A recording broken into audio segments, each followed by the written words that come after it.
Everybody, Santosh here. Today I am going to deliver my lecture on MPSC series and which deals with number of attempts and age limit given by Maharashtra Public Service Commission for their various examinations conducted for the various government posts. So I am thankful to everybody who subscribed my channel, and I am also eagerly waiting for the others to subscribe my channel for MPSC examinations. खरं तर हे व्याख्यान मराठीतच द्यायला पाहिजे आणि MPSC ही basically Maharashtra लोकसेवा आयोगाची परीक्षा मराठी विद्यार्थ्यांसाठी अभियंत्यांसाठी निश्चितच प्रेरणादायी असते किंवा निश्चितच त्यांना भविष्यात अत्यंत उपयोगी पडू शकते. त्यासाठीच या व्याख्यानाचा उहापोह आणि हे व्याख्यान मी आपणासमोर सादर करत आहे. सर्वप्रथम व्याख्यानाआधी मी नेहमी एखादी मोरल स्टोरी किंवा मोटिवेशनल स्टोरी किंवा प्रेरणादायी गोष्ट सांगतो. तशीच या व्याख्यानाआधी मला एक प्रेरणादायी गोष्ट तुम्हाला सांगायची आहे. ही गोष्ट एका शार्क माशाची आहे. ॲक्च्युअल हा शार्क माशाला पकडून एका मोठ्या टँकमध्ये सोडलं जातं आणि मोठ्या टँकमध्ये सोडून त्या टँकमध्ये छोटे मासेसुद्धा सोडले जातात. शार्क मासा हा नेहमीप्रमाणे ॲग्रेसिव्ह, अटॅकिंग आणि इतर माशांना खाणारा असल्यामुळे तो तातडीने या छोट्या माशांना खाऊन टाकतो. छोट्या माशांना खाऊन टाकल्यानंतर एक आयडिया त्या मत्स्यालयातील एका अभियंत्याला सुचते आणि तो अभियंता त्या वॉटर कंटेनरमध्ये किंवा टँकमध्ये एक बॅरियर, इथं मी चित्र काढलेलं आहे, त्या चित्राप्रमाणे त्या माशाच्यामध्ये आणि छोट्या माशाच्यामध्ये एक बॅरियर तयार करतो. हे बॅरियर तयार केल्यानंतर या शार्क माशाला ते काय बॅरियर ओलांडता येत नाही आणि तो बॅरियरला प्रयत्न करतो ओलांडण्याचा, पण त्याला ते बॅरियर ओलांडता येत नाही आणि ते बॅरियर त्याला ओलांडता येत नसल्यामुळं तो ते पार करू शकत नाही आणि त्यामुळे छोट्या माशांना खाऊ शकत नाही. अशाच परिस्थितीत त्या शार्क माशाला एक 15-20 दिवस, एखादा महिना ठेवल्यानंतर त्या बॅरियर सदृश गोष्ट काढली जाते. परंतु त्यानंतरही तो शार्क मासा त्या छोट्या माशांना खाऊ शकत नाही किंवा खात नाही आणि शार्क मासा हा त्याच्याच परिघात फिरत राहतो आणि छोटे मासे ही त्याच्याच परिघात फिरत राहतात त्या स्विमिंग टँकमध्ये. या गोष्टीतून एवढंच घ्यायचं आहे की तो शार्क मासा म्हणजे त्याची अवस्था MPSCच्या विद्यार्थ्यासारखी आहे आणि छोटे मासे म्हणजे MPSCची परीक्षा आहे आणि त्यांच्यामधलं बॅरियर म्हणजे MPSCचं एज लिमिट आणि MPSCचे नंबर ऑफ अटेम्प्ट्स आहेत. म्हणजे MPSCला दिल्या जाणाऱ्या संधी व MPSCचं जी वयोमर्यादा आहे MPSCने घालून दिलेली, ती वयोमर्यादा किंवा दिलेल्या संधी या नेहमीच एखाद्या विद्यार्थ्यांच्यामध्ये अडचणी ठरू शकतात व अशा अडचणी त्या विद्यार्थ्याच्यामध्ये आल्यानंतर त्याला ती MPSC एक्झाम म्हणजेच ते छोटे मासे त्या स्टुडंटला म्हणजे शार्क रूपी माशाला खाता येत नाही आणि त्यामुळे त्याला त्या परीक्षेत यश मिळत नाही. तर त्याच परीक्षेत यश मिळवण्यासाठी आपण काय केलं पाहिजे याची प्रेरणादायी गोष्टीसुद्धा मी नंतर सांगणार आहे. पण चला तर सुरुवात करूया महाराष्ट्र लोकसेवा आयोगाच्या सर्व विद्यार्थ्यांसाठी उपयुक्त असे माझे व्याख्यानाचे. त्याच्यात मी नंबर ऑफ अटेम्प्ट्स आणि एज लिमिट म्हणजेच MPSCमध्ये मिळणाऱ्या संधी व वयोमर्यादा याचा उहापोह करणार आहे. चला तर चालू करूया. पण व्याख्यान चालू करण्याआधी परत एका मोठ्या व्यक्तीचा फोटो इथं आपल्याला दिसतोय, ते म्हणजे अब्राहम लिंकन आहेत. ते अमेरिकेचे प्रेसिडेंट होते. ते अमेरिकेचे प्रेसिडेंट झाले हे वयाच्या 52व्या-53व्या वर्षी. म्हणजेच कुठल्याही माणसाला त्याला मोठ्या पदावर जायचं असेल तर त्याला परिस्थितीशी झगडावंच लागतं आणि त्या परिस्थिती झगडून मोठे होणारे एक मोठे व्यक्तिमत्व म्हणजे अब्राहम लिंकन हे होत. आणि त्यांनी अतिशय संघर्ष करून वयाच्या 40 वर्षानंतर राजकारणात भाग घेऊन वयाच्या 52व्या वर्षी ते अमेरिकेचे राष्ट्राध्यक्ष बनले. म्हणजेच या फोटोतून किंवा या व्यक्तिमत्वातून मला तुम्हाला सांगायचं आहे की तुम्हीसुद्धा MPSC बरोबर असेच जर 2 हात केलेत तर तुम्हीही लवकरच सहाय्यक कार्यकारी अभियंता किंवा डेप्युटी कलेक्टर किंवा उपजिल्हाधिकारी निश्चितच बनू शकाल. त्यानंतर हा दुसरा फोटो दिसतोय तो आहे नेल्सन मंडेला यांचा. नेल्सन मंडेला यांचे तर बरेच प्रेरणादायी गोष्टी आहेत, परंतु हे व्याख्यान आपलं मर्यादित असल्यामुळे मी तुम्हाला एवढीच एक गोष्ट सांगू इच्छितो की जे वर्णद्वेषाविरुद्ध लढले साऊथ आफ्रिकेमध्ये आणि वयाच्या 76व्या वर्षी ते साऊथ आफ्रिकेचे राष्ट्राध्यक्ष बनले. म्हणजेच एखादा माणूस वयाच्या 76व्या वर्षीसुद्धा राष्ट्राध्यक्ष बनण्याची इच्छा ठेवू शकतो आणि त्या इच्छापूर्तीसाठी प्रयत्न करू शकतो. तर अशा थोर व्यक्तिमत्वांना तुम्ही स्मरून तुमच्या MPSCचा अभ्यास चालू ठेवा. तुमचा संघर्ष लवकरच फळाला जाईल आणि लवकरच तुम्हाला चांगलं पद MPSCच्या माध्यमातून मिळू शकेल. तर मूळ व्याख्यानाचा विषय जो आहे तो संधी किंवा नंबर ऑफ अटेम्प्ट्सचा आहे. तर या अनुषंगानं 30 डिसेंबर 2020 रोजी महाराष्ट्र लोकसेवा आयोगाच्या उपसचिवांनी किंवा सचिवांनी एक घोषणा केलेली आहे. That is announcement. ती घोषणा मी तुम्हाला मोठी करून दाखवतो आहे. या घोषणेत लिखाण जरी भरपूर असलं तरी त्यातनं एवढंच लक्षात ठेवायचं आहे की ओपन कॅटेगरीला ज्या संधी आहेत त्या म्हणजेच अराखीव वर्गाला किंवा खुल्या प्रवर्गाला त्या जास्तीत जास्त 6 संधी उपलब्ध आहेत. तर ओपन कॅटेगरीसाठी सन 2021 पासून खुल्या प्रवर्गाला 6 संधी महाराष्ट्र लोकसेवा आयोगाच्या परीक्षेसाठी उपलब्ध राहतील. त्यानंतर SC व ST म्हणजेच अनुसूचित जमाती व जाती यांना कमाल संधीची मर्यादा लागू राहणार नाही. म्हणजेच SC व ST उमेदवारासाठी या संधींची मर्यादा अमर्याद अशी ठेवलेली आहे. ओके. आणि त्यानंतर उर्वरित मागास प्रवर्गातील म्हणजेच OBC व इतर वर्ग SC व ST सोडून त्यांना कमाल 9 संधी उपलब्ध असतील.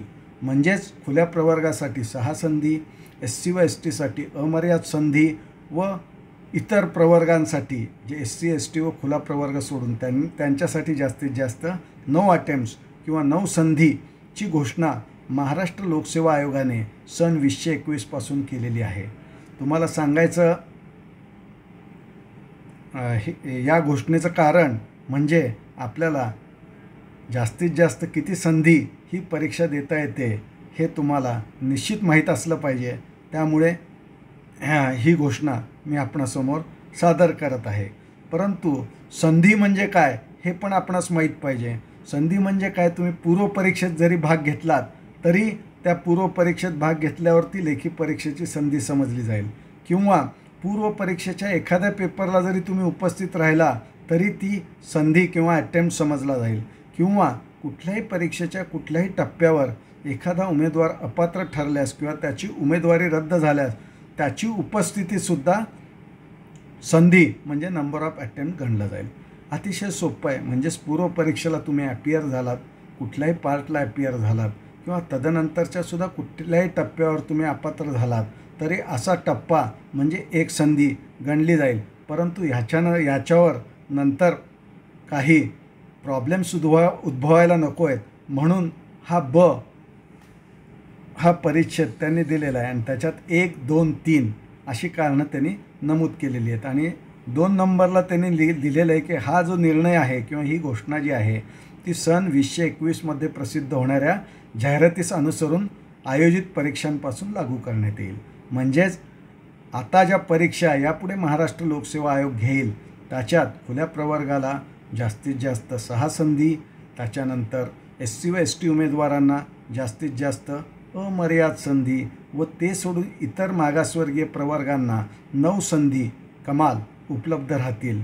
आणि ही संधी कशी असेल तर पूर्वपरीक्षेला उपस्थित राहिल्यास किंवा कुठल्याही टप्प्यावर उपस्थित राहिल्यास किंवा अपात्र ठरल्यास ती त्या परिस्थितीची उपस्थिती ही संधी समजली जाईल. आता हा पार्ट सांगितल्यानंतर अजून एका व्यक्तीचा फोटो येतो आहे.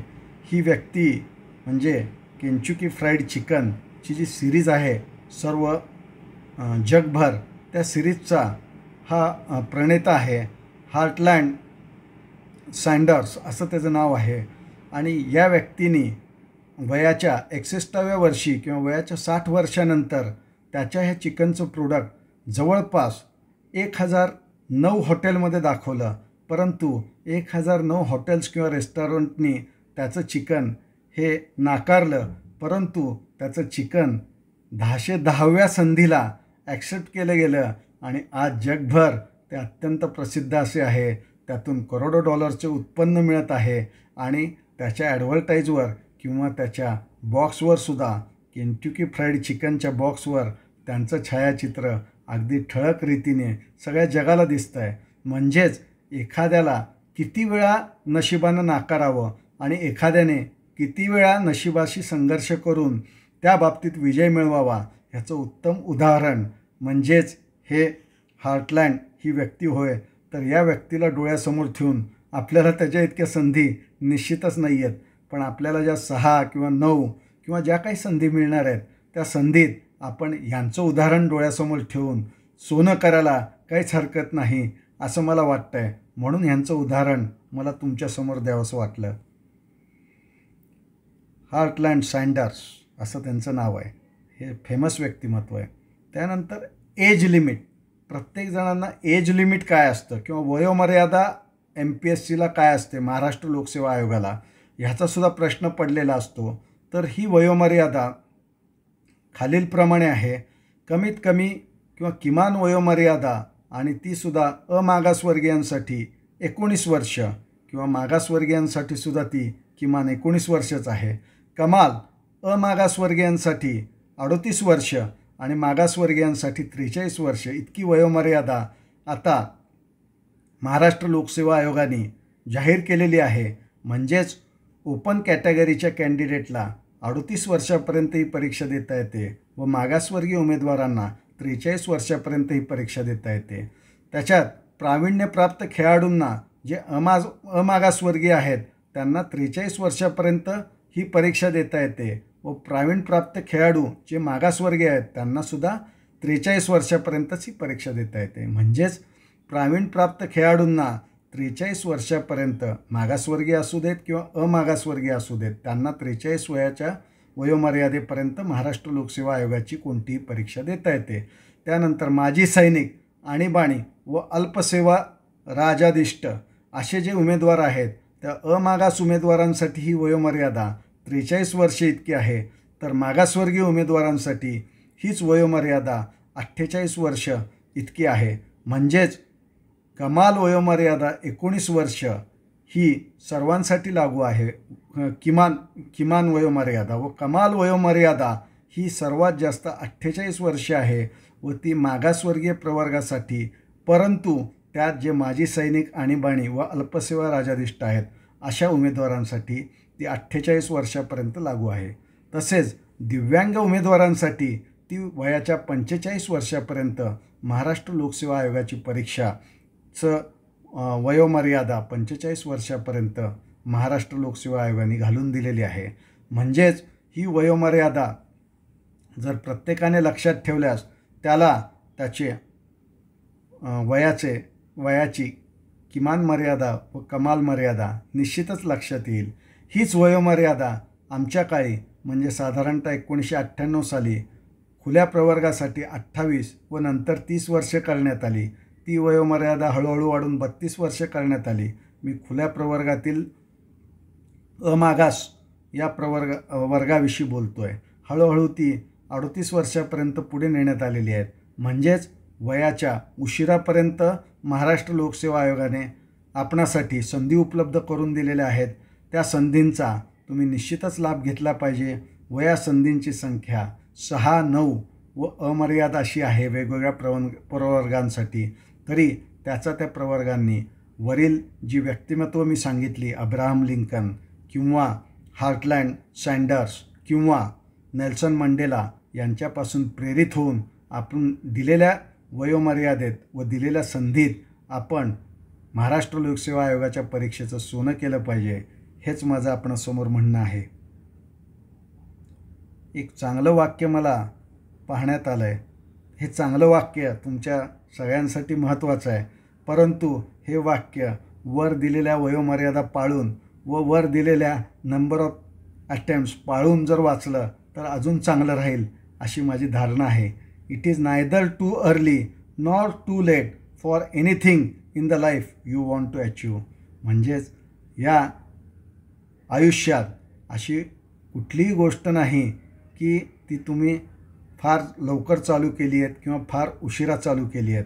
आपण जेव्हाही गोष्ट चालू कराल तेव्हा ती मिळवण्याचा प्रयत्न करा आणि ती मनापासून करा. निश्चितच ती गोष्ट तुम्ही साध्य करू शकाल. तर त्यानिमित्ताने सर्व उमेदवारांचे धन्यवाद.